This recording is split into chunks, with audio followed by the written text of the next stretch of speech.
out to you across the planet. I'm Rowan Hand, this is The Morning Show, and this is Gerard Quinn. And Gerard, you're with Money Week and you're with Debt Action Northern Ireland. Debt Action NI, that's us. We're an Advice NI project. Rowan. So you can actually make people's lives a touch more palatable because people are driven to distraction by debt. They are indeed. Most of the people, in fact everybody we'll be dealing with, who will be at a very high stressed, high pressure environment when they come to us. Yeah. Isn't it a pity? It strikes me that they're accepting all of the stress, all of the pressure, but they didn't get into this debt alone. There's a partnership for the debt. Those who wanted to give it and those who took it. Yeah. So surely in the law of natural justice, there should be an equal stress amount there. Well, you would think so. Very often, however, the way that people come to us, and this is really something we're trying to get across on Money Week, is to come early. Yeah. And it's because something generally has happened in their lives.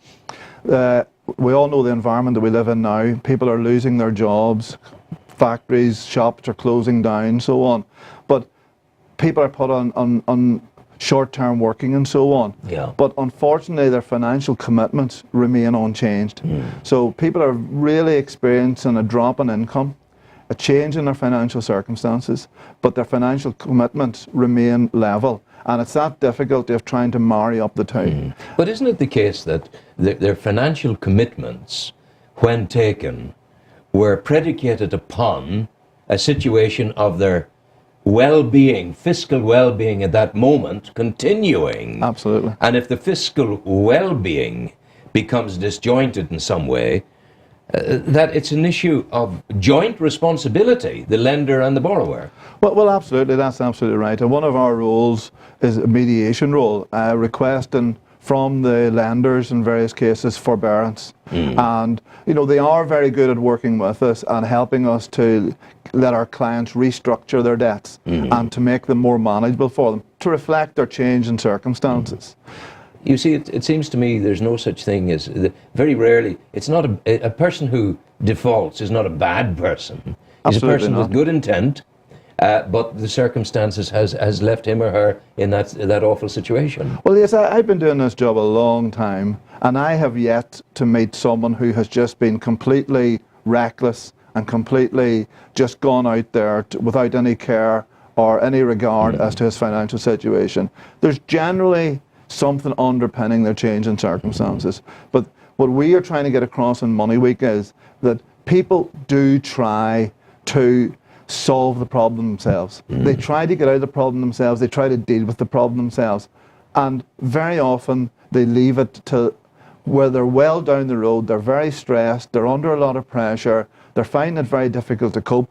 Family relationships can really, really break down. And we're trying to say to people, please come and seek help earlier. There are lots of remedies, there are lots of things that we can do. The lenders, the credit cards, mortgages and so on, are very aware of the economic situation. They know the situations people are in and they are willing to work with people.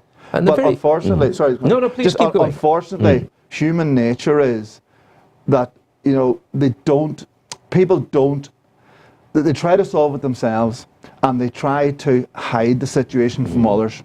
A lot of people who get in financial difficulties feel ashamed and they feel guilty. And we're trying to get past that and saying, look, something has happened. You may be able to solve it yourself, but if you don't, there are organisations out there, free organisations, who are in a position to help you. You don't have to struggle through this on your own. I suppose ultimately the worst thing can happen for a man with a wife and children is that he finds himself in a situation where he could lose his home. That's right. That's very hard for a man to take. That's very, very difficult. And it is a situation, unfortunately, that happens all too frequently. Now, we do have quite a lot of success in restructuring, working with mortgage lenders and so on, and saving properties. But there's always going to be the situation where the circumstances have so deteriorated that there is no possibility of saving the property. In such a situation, surely it is highly desirable for the person who owes the money and who's going to lose the home to develop a mental attitude of letting go the bricks and the mortar and of getting another little patch of bricks and mortar. It's all only bricks and mortar. And when you lose sight of that, you can go down the road to suicide. You're absolutely right, Rowan. The problem is we have such an emotional attachment to bricks and mortar that it takes people quite an amount of time to get to the situation where they're ready to draw a line under it and say, we need to move on. Now, it's my job in that situation to help people get to that level. We will do everything we can to try to rescue the property, and we're successful on a lot of occasions. But even if the property can't be rescued and the house has to go, whether it's been taken off the clients or whether they're voluntarily giving it up, there's a process emotionally and mentally that people have to go through until they get to the position where they're ready to make that decision. I heard a friend the other day, and he was talking about his credit cards.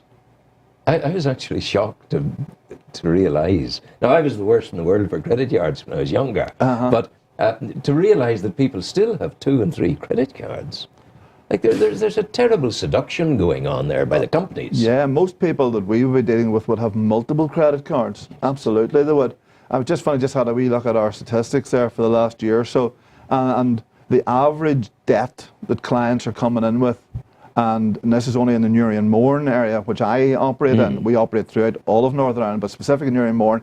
They're averaging about £40,000 to £45,000 worth of debt that's coming in. Now that is including mortgage arrears on that as well. Yes. But very often the mortgage arrears, the credit card debts and so on are actually much bigger than the mortgage arrears are, because the mortgage lenders are very quick at, when it gets into arrears, they'll hit you once. They'll come back at you. We saw that old Simon community bill poster saying, homelessness is just a missed payment away, or 2 missed payments away. Yeah. And that's how it is, you know. Yeah, well, it's certainly once after 2 or 3 payments, that is when the lenders start to look at their security, and is this going to be resolved, and are they going to have to take legal action? Gerard, this is the kind of thing that can destroy a society, because you've got countless family units out there under that sort of intolerable pressure. Absolutely, yes. And you're dealing with that. We're dealing with that day and daily. We have 27 advisors operating throughout all of Northern Ireland. I operate full-time out of Ballybot House in Newry. We work very closely with the Citizens Advice, and a lot of people who would come to Citizens Advice for help would then be referred to us, and vice versa. So they're getting a lot of people in the door who are in a very distressed state. And generally the people that we're dealing with are in a very distressed state. And looking, if you walk up Hill Street or Monaghan Street in Newry and look around you, the mask of the clown is there all the time. People there's a great deal of, there's suffering on the hoof. Absolutely, yes. Our society is full of it. Yeah, oh no, absolutely. Well, I mean, our society is structured in such a way that we live in debt because, we get our electric, we get our oil, and then we pay for it after we get it. But the difficulty obviously arises is once you start becoming insolvent. It's not having the debt that's the problem. It's the inability to meet that commitment is the problem. And that can very quickly escalate out of control. I wish you well in what you're doing, because you're very much at the heart of a community health. If you succeed, we have a healthy community. If you don't succeed, the community becomes unhealthy. There's no doubt, Rowan, that a lot of the people that I am seeing are on various forms of antidepressants and medication for symptoms which are certainly exacerbated by the stress and the pressure of the debt situation that they're in. And how bad is it in Newry and Mourne? It's very bad. As I say, I work full time. There's another fella, Sam, he works 2 days a week with me, and we are 3 to 4 weeks ahead in relation to trying to get appointments. My God. Now, in relation to emergency situations, we obviously have to drop everything, but that's how far ahead we are. And there's no sign of that improving anytime soon, Ron. Gerard, where do people find you? Ballybot House? We're in Ballybot House. You know where that is? In Newry. We also have a free phone number, an 0800 number. What is it? 0800? 0800 917 917 4607. 4607. That operates from 8 o'clock in the morning to 9 o'clock at night. Okay. and it operates on a Saturday. Okay. And if all else fails, you can come through our website, which Yeah. is debtaction-ni.net. Okay. Or, as I say, a lot of people find their way to us by coming simply through the Citizens Advice.